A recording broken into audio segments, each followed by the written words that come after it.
સુરતનું ખાડીપુર કે જેની અંદર અત્યાર સુધીમાં 29 લોકોના મોત થયા છે. આ મોત માટે જવાબદાર કોણ? સુરતની અંદર જે ખાડીપુર આવે છે તેના માટે જવાબદાર કોણ? આજે મુખ્યમંત્રી અને નાયબ મુખ્યમંત્રી હર્ષ સંઘવી બંને સુરત પહોંચ્યા હતા. 500 કરોડના પેકેજની અનાઉન્સમેન્ટ કરવામાં આવી છે, પરંતુ જે લોકોએ પોતાના સ્નેહીઓને ખોયા છે, શું એ લોકો પાછા આવી શકશે? આ સવાલ ઊભો થઈ રહ્યો છે, કારણ કે આજે ગૃહમંત્રી હર્ષ સંઘવીએ કહી દીધું કે એવા કોન્ટ્રાક્ટરોને છોડવામાં નહીં આવે. જે ગેરકાયદેસર બાંધકામ છે તેને તોડવામાં આવશે. પરંતુ આ બાંધકામ જ્યારે બંધાતા હતા ત્યારે આ સરકાર ક્યાં હતી? કેમ નિંદ્રામાં હતી?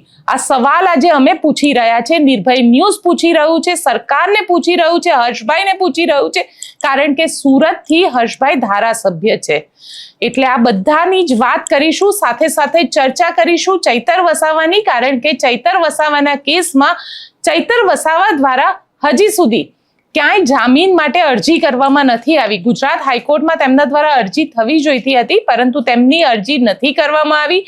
કેમ, શું કારણ છે અને કયા વકીલો આવશે તેની પણ ચર્ચા કરીશું. અને ચર્ચા કરીશું તેમના પત્ની શાકુંતલાબેન અને તેની સાથે રહેલા જે ખેડૂતો, તેમના જે રિલેટિવ્સ હતા, જે લોકોને આ આખા મામલામાં, કારણ કે આખા મામલામાં 9 લોકોને સજા થઈ, અત્યાર સુધીમાં માત્ર એક જ વ્યક્તિની આ મામલે જમાનત થઈ છે. અને હવે આ આખા મામલાની અંદર જે અન્ય લોકો છે તેમાં શું આજે આર્ગ્યુમેન્ટ થઈ તેની પણ ચર્ચા કરીશું. વકીલે શું કહ્યું તેની પણ ચર્ચા કરીશું. નમસ્કાર, હું છું ગોપી ઘાંગર અને આપ જોઈ રહ્યા છો નિર્ભય ન્યૂઝ.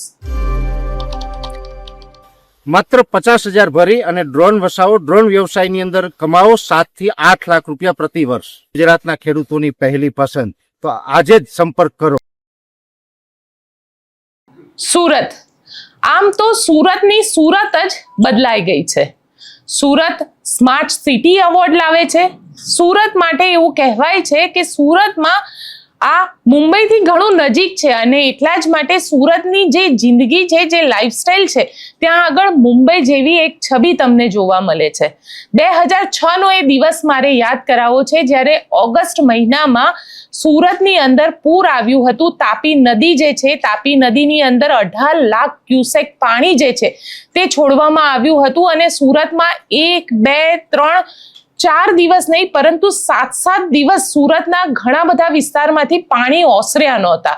અને સુરતીઓએ પોતાનો હોસલો અહીંયા આગળ બતાડ્યો હતો. ઘણા બધા લોકોના મૃત્યુ થયા હતા એ વખતે. પણ હવે જ્યારે આ પૂર આવ્યું છે, એટલે કે સુરતનું 2006ના એ પૂર બાદ આજે 20 વર્ષે જે પૂર આવ્યું છે 2026માં, આ પૂર શું કુદરતી છે કે પછી માનવ સર્જિત છે? આ સવાલ એટલા માટે ઊભો થઈ રહ્યો છે કે સુરતની ખાડીમાં, જો તમને યાદ હોય તો, દર વર્ષે આ પ્રકારની સ્થિતિ ઊભી થાય છે. સુરતનો જે ખાડી વિસ્તાર છે ત્યાં પૂર આવે છે.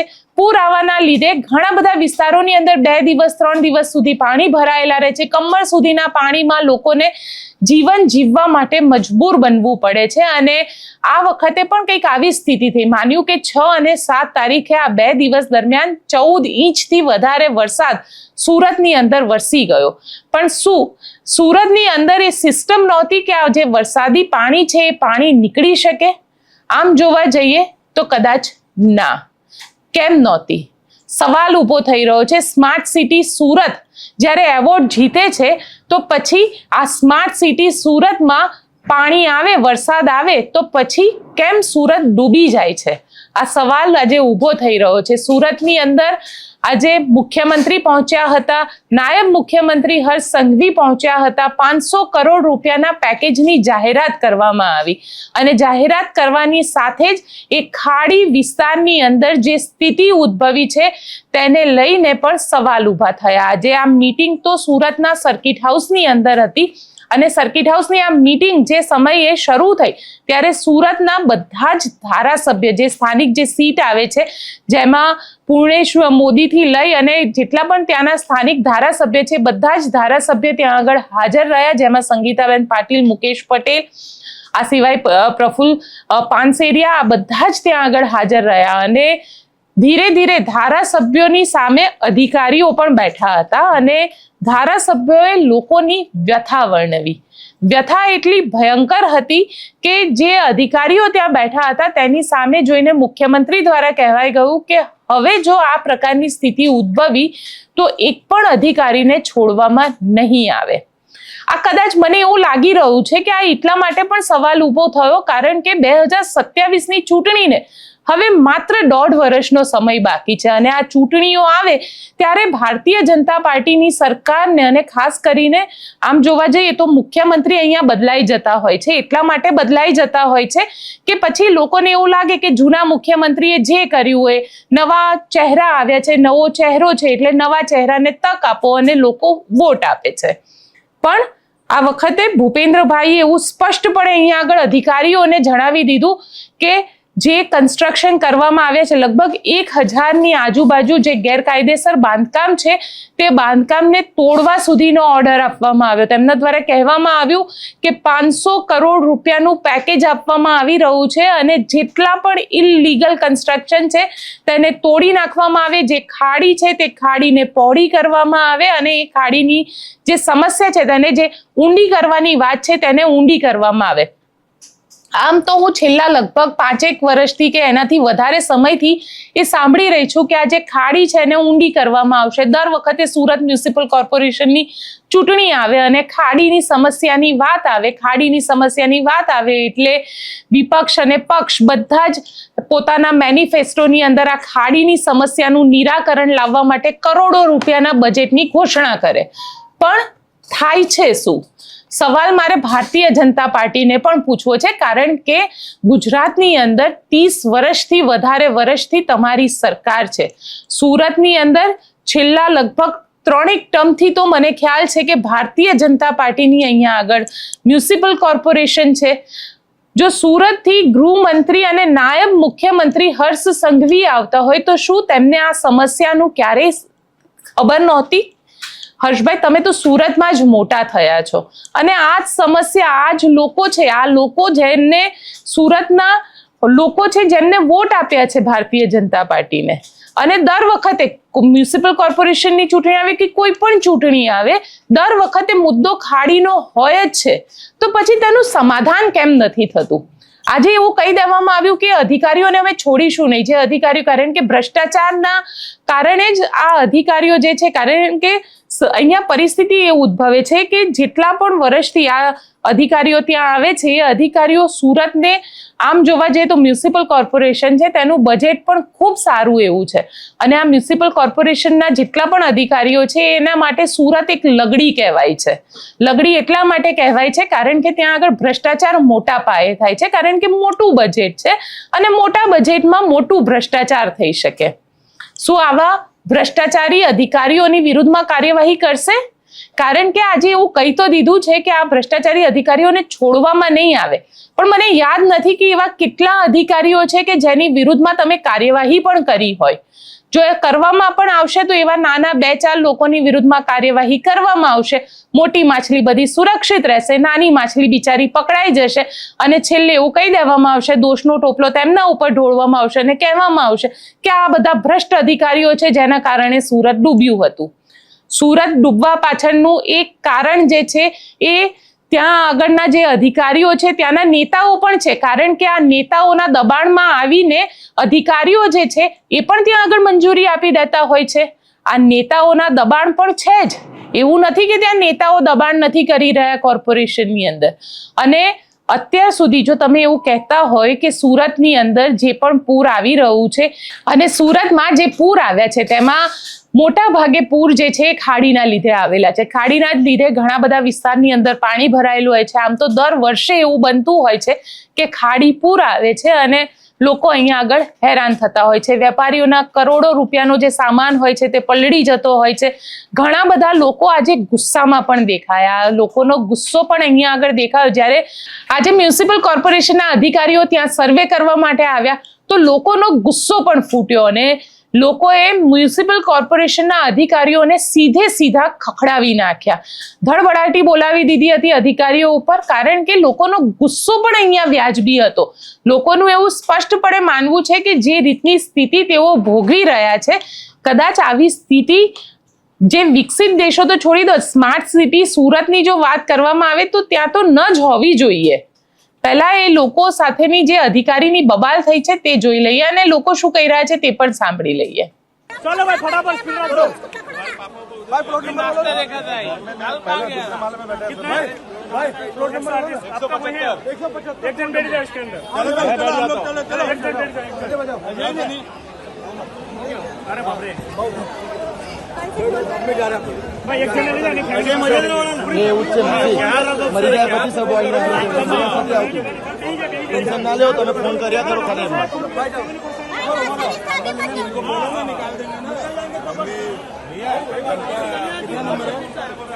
नंबर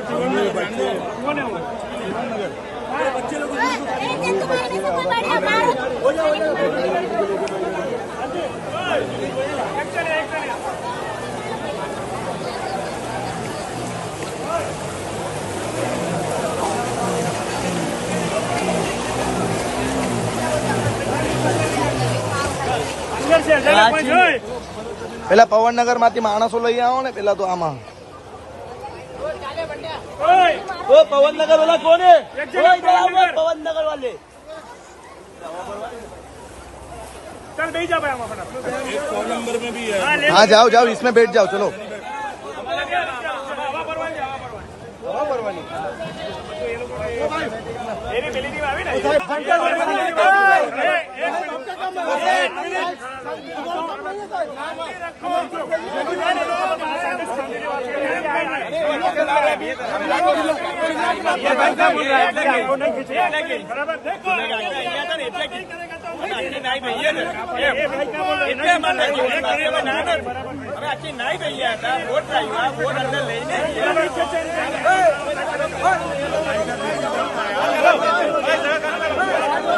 करे छे वो तो करवा दो ये ना ये भाई क्या हम लोग दे देंगे अपन जाओ उधर जो भी पड़े ने तुम्हें मालूम नहीं वो सेफ्टी जोवानी साथ पहले खाली साफ करवानी जो भी पड़े वो सेफ्टी जोवानी ने तो खाली साफ करवानी भाई खाली साफ आ वर्षा की ट्रेनिंग होय ने ये बધી ચર્ચા અમારે કરવાની હમણાં અમારું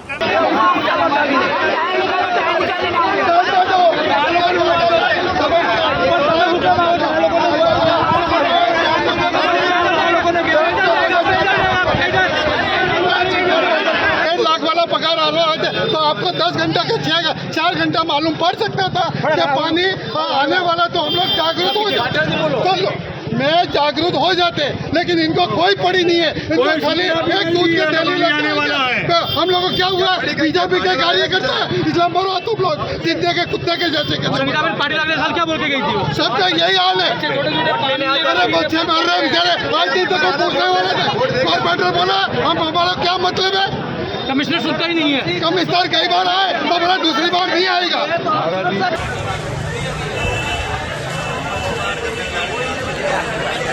તમે બનાવો આ બધા સાહેબો અંદર જાય પગે તો મજા આવે આ બધા સાહેબોને નાગા પગે અમારી જોડે મોકલે અમે સર્વે કરાવીએ 40 વર્ષથી આ પ્રોબ્લેમ છે 40 વર્ષથી ખાલી વોટ ને હાઉસ ટેક્સ સાહેબ એક દિવસ લેટ થાય ને તો એમના બાપુજી શાંતિકુંજ લીલાલા ગ્રાઉન્ડ ગીતાનગર પાણી આવેલું છે આ પાણી આવ્યું હતું બધા કોર્પોરેટર બધા હાજર હતા અત્યારે કોઈ હાજર નથી લોકો એટલા દુઃખી છે કોઈ વ્યવસ્થા કોઈ નથી પોતાનો માળો પેલો બધો નુકસાન થઈ ગયો અત્યારે ભોટા બનાવવા બધા આવી ગયા છે ભોટા બનાવવા આવી ગયા છે બધા ભોટા બનાવી જાય છે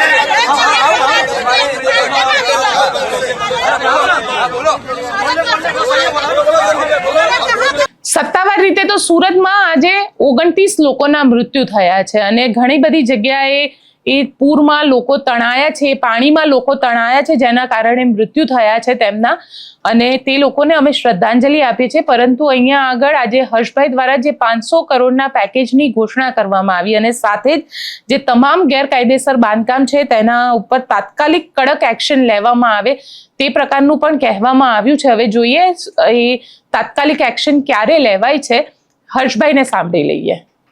7 તારીખે સુરત શહેર અને દક્ષિણ ગુજરાતમાં વહેલી સવારથી સાંજ સુધી છેલ્લા અનેક વર્ષોના જો ડેટા જોઈએ તો સૌથી વધારે વરસાદ આજ તકનો 7 તારીખે સુરત શહેર અને દક્ષિણ ગુજરાતમાં વરસ્યો હતો અને ખાસ કરીને ઉપરવાસમાં બી વરસાદ હોવાના કારણે સુરત શહેરના અનેક વિસ્તારોએ ખૂબ જ મોટા પાયે પાણી ભરાવાના પ્રશ્ન ફેસ કરવા પડ્યા હતા. અનેક લોકોના ઘરોમાં પાણી, અનેક દુકાનોમાં બી પાણી ભરાયા. આ બધી જ વ્યવસ્થાઓને લઈને મહાનગરપાલિકા, સુરત પોલીસ, જિલ્લા પ્રશાસન, NDRF, SDRF આ તમામ ટીમો સાથે મળીને કામે લાગી અને સાથે સાથે સુરત શહેરના લોકો પોતે જ એકબીજાને મદદે લાગ્યા. સૌ સામાજિક સંસ્થાઓ મદદે લાગી અને ક્યાંક ને ક્યાંક અનેક લોકોએ અનેક સમસ્યાઓનો સામનો કરવો પડ્યો. ખાસ કરીને આજે મુખ્યમંત્રીશ્રીએ આ રિવ્યૂ બેઠક લીધી હતી અને પ્રશાસનને જે નહેરના કારણે અને ખાડીના કારણે જે પાણી ભરાવાનું જે કારણ જે ભૂતકાળમાં બી સામે આવ્યું હતું પર કડક પગલાં ભરવામાં આવશે. સાથે સાથે કોઈ બી જગ્યા પર મહાનગરપાલિકા હોય કે બીજું પ્રશાસન હોય, કોઈ બી લેપ્સ થઈ હોય તો એની સંપૂર્ણપણે તપાસ થઈને એ લોકો પર પગલાં ભરવામાં આવે. કોઈ બી રોડ, બીજા કોઈ બી કામગીરી જેની અંદર નવા કામગીરી થઈ હોય અને જે તૂટ્યા હોય અને એ કામગીરીની અંદર જો કોઈ બી વીકનેસ હોય તો એની ઉપર બી પગલાં બી ભરવામાં આવે ને જરૂર લાગે તો ફોજદારી પગલાં બી ભરવામાં આવે. તેની બી સૂચના સૌ અધિકારીઓને આપવામાં આવી છે. ભવિષ્યની અંદર આવા વરસાદના કારણે ખાસ કરીને ખાડીને લઈને સુરત શહેરમાં પૂર ના આવે તે માટે ફૂલ પ્રૂફ પ્લાન બનાવવામાં આવે તે માટે સૂચના આપવામાં આવી છે. 500 કરોડ રૂપિયાનું આજે એમને ખાસ કરીને ખાડી માટે 500 કરોડ રૂપિયા ખાડી આખી જેને રીડેવલપમેન્ટ કરવાની છે, ઊંડાણ કરવાનું છે, આસપાસમાં જો કોઈ ઇલીગલ એન્ક્રોચમેન્ટ હોય તો એને નિકાલવામાં આવે તે માટે બી સૂચના આપવામાં આવી છે.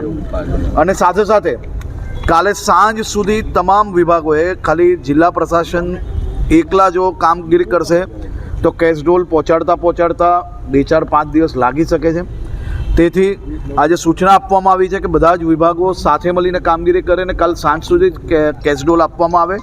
ઘર વખરી બી તમામ લોકોને પહોંચી જાય તે માટેની બી વ્યવસ્થા કરવામાં આવે. દુકાનોમાં, ઘરોમાં જે કોઈ નુકસાન થયું છે તેનું તાત્કાલિક સર્વે પૂર્ણ કરવામાં આવે. સર્વે પૂર્ણ કરતાની સાથે જ મુખ્યમંત્રી શ્રી રાજ્ય લેવલે એક બેઠક બોલાવીને જે નુકસાન થયું છે નુકસાનને કઈ રીતે રાજ્ય સરકાર મદદ કરી શકાય તે બાબતનું આવનારા સમયની અંદર ડિક્લેરેશન કરવામાં આવશે.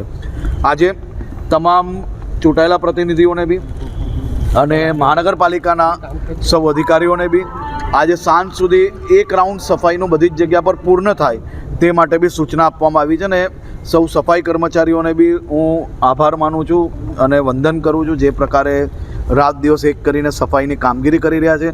સૌ સુરતીઓને આભાર માનવો પડે કે જે કોઈ જગ્યા સુધી સરકારી તંત્ર પહોંચી શક્યું ત્યાં તો તમે સાથે મળીને કામ કર્યું જ છે, પણ અચાનક આટલો વરસાદ આવવાના કારણે જ્યાં ના બી પહોંચી શક્યા ત્યાં સુરતીઓએ એકબીજાને મદદ કરવાનું કોઈ મોકો ચૂક્યા નથી. તે બદલ બી આભાર. અને આ બાબતની સંપૂર્ણ રિવ્યૂ હજી ચાલી રહ્યું છે. આજે મોડી રાત સુધી હું બી અહીંયા છું અને એની તપાસ કામગીરી ચાલુ છે. તપાસ પૂર્ણ થયા પછી આપ સૌને સંપૂર્ણ માહિતી આપશું. મુખ્યમંત્રી દ્વારા અને નાયબ મુખ્યમંત્રી દ્વારા બંને દ્વારા એવું કહેવામાં આવી ગયું અધિકારીઓને કે ગેરકાયદેસર બાંધકામને તોડી પાડવામાં આવે અને ખાડી પૂરની જે સમસ્યા છે તેનું નિરાકરણ લાવવામાં આવે. આશા રાખીએ કે 2027ની ચૂંટણી નજીક છે એટલે મને આશા પણ છે કે તમે ખૂબ જલ્દી એ કામ કરી દેશો અને તમારી સરકાર જ એ કામ જલ્દી કરાવશે. કારણ કે છેલ્લે તો મત જનતાને આપવાના છે, પણ આમ તો જોવા જઈએ તો જનતાને જાજો ફરક પણ નથી પડતો. પૂર આવ્યું અને પૂરના પાણી ઓસરી જશે એટલે બધા ભૂલી પણ જશે. આશા રાખે કે આ પૂરના જે પાણી આવ્યા છે તેને તમે કદાચ યાદ પણ રાખો. જો પૂર આ ખાડીની જે સમસ્યા છે એ ખાડીની સમસ્યા સોલ્વ ન થાય તો આવતી વખતે જ્યારે ચૂંટણી આવે ત્યારે નેતાઓને પૂછવાની તાકાત પણ રાખજો કે હજી સુધી અમારી ખાડીની સમસ્યા સોલ્વ નથી થઈ. જે 500 કરોડ મુખ્યમંત્રીએ આપ્યા હતા તે 500 કરોડ ક્યાં વપરાયા તેનો હિસાબ પણ અમને આપો તો જ કદાચ તમારી આ સમસ્યાનું સમાધાન પણ થઈ શકશે. ખેર, સવાલ તમારે પૂછવા પડશે. અમે તો પૂછીએ જ છે, પણ જ્યાં સુધી જનતા આ સવાલ નહીં પૂછે ત્યાં સુધી કદાચ આ નઘોડ તંત્રને પણ કોઈ ફરક નહીં પડે. હવે વાત કરી લઈએ ચૈતર વસાવાની, કારણ કે ચૈતર વસાવા છેલ્લા લગભગ 20 દિવસથી જેલની અંદર છે અને ચૈતર વસાવાના પત્ની શાકુંતલા વસાવા અને તેમની સાથે જે અન્ય 7 લોકો હતા તે લોકોની જામીન અરજી ઉપર ગુજરાત હાઈકોર્ટમાં આજે આર્ગ્યુમેન્ટ્સ ચાલી રહ્યા છે. આ લોકોની અરજી અહીંયા આગળ ફાઇલ કરવામાં આવી, પણ ચૈતર વસાવાએ હજી સુધી તેમની પોતાની જામીન અરજી ફાઇલ નથી કરી. ચૈતર વસાવાએ જામીન અરજી વિશે જ્યારે પૂછવામાં આવ્યું ત્યારે ચૈતર વસાવાનું એવું માનવું છે કે ચૈતર વસાવા સિવાયના અન્ય લોકોને જેમને આ આખા કેસની અંદર 7 વર્ષની સજા સંભળાવવામાં આવી છે તે લોકોને પહેલા જામીન મળે અને ત્યારબાદ તેઓ પોતે જાતે જામીન અરજી માટેની પિટિશન ફાઇલ કરશે, કારણ કે હજી સુધી તેમના દ્વારા કોઈ પિટિશન જ હાઈકોર્ટની અંદર ફાઇલ નથી કરવામાં આવી. હવે જે ચૈતર વસાવાના વકીલની વાત કરવામાં આવે તો ચૈતર વસાવાના વકીલ તરીકે એવું માનવામાં આવી રહ્યું છે કે આમ આદમી પાર્ટી દિલ્હીથી કોઈ વકીલને અહીંયા આગળ અપોઇન્ટ કરશે જે ચૈતર વસાવા વતી ગુજરાત હાઈકોર્ટની અંદર આર્ગ્યુમેન્ટ પણ કરશે અને તેમની ઉપર જે સજાનો કેસ છે તેના ઉપર સ્ટે ઓર્ડર પણ લેશે. એટલે ચૈતર વસાવા હમણાં સુધી તો એવું નથી લાગતું કે જલ્દી જામીન ઉપર બહાર આવે, પરંતુ આ આખા મામલે જે તેમના વકીલ છે પુનીત, તેમના દ્વારા શું કહેવામાં આવ્યું, અમારા સહયોગી દીદી દ્વારા તેમની સાથે વાત કરવામાં આવી છે તે પણ સાંભળી લઈએ. મારી સાથે અત્યારે વકીલ પુનીતભાઈ જોડાયેલા છે. પુનીતભાઈ, ચૈતર વસાવા અને તેમની જે પત્ની છે શકુંતલાબેન વસાવા, એમની અપીલની હાઈકોર્ટમાં સુનાવણી શરૂ થઈ ગઈ છે. આખી બાબત શું છે અને અત્યારે દલીલ શું કરવામાં આવી રહી હતી? બેન, અત્યારે ચેતરભાઈની અપીલ ફાઇલ નથી થઈ. જે 5 ખેડૂતો છે એમાં ટ્રાઇબલ એ લોકોની અપીલ અને શકુંતલાબેનની ફાઇલ થઈ છે અને એની હિયરિંગ ચાલુ થઈ ગઈ છે અને એમાં ગઈકાલે 1-1.5 કલાક જેવી હિયરિંગ થઈ અને બાકી મેટર ફ્રાઈડે કન્ટિન્યુ થશે. હિયરિંગમાં મુખ્ય મુદ્દા અત્યારે તો કોર્ટ ઇન્ડિવિજ્યુઅલ જે રોલ છે બધાના એ એક્સપ્લેન કરવામાં આવી રહ્યા છે અને એમાં પછી ઇન્ડિવિજ્યુઅલ રોલ પછી ઇન્ડિવિજ્યુઅલ કેસને એવેલ્યુએટ કરીને કોર્ટ ડિસાઇડ કરશે કે એમાં સેન્ટેન્સ સસ્પેન્ડ કરીને એમને જામીન આપવા કે ના આપવા. પણ અત્યારે અપીલ જે 5 ખેડૂતો હતા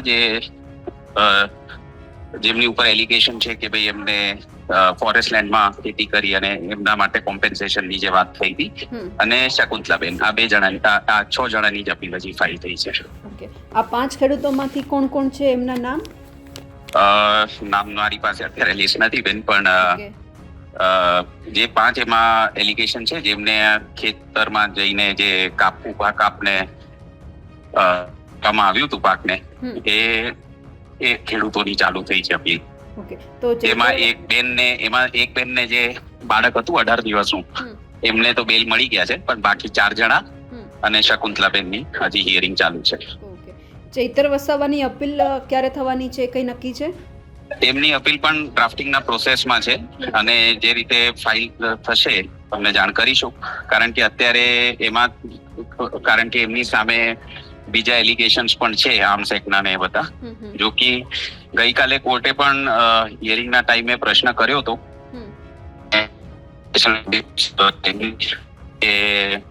એ આર્મ્સ એક્ટનું જે હતું એમાં ફોરેન્સિકમાં કે એમાં કઈ આવ્યું છે તો એમને કોર્ટને એવી તો જાણ કરી કે ના બેલેસ્ટિક કે એમાં કઈ આવ્યું નહોતું એવિડન્સમાં, પણ તો એ કોર્ટે કન્સિડર કર્યા છે ઘણા બીજા સર્કમસ્ટેન્સીસ.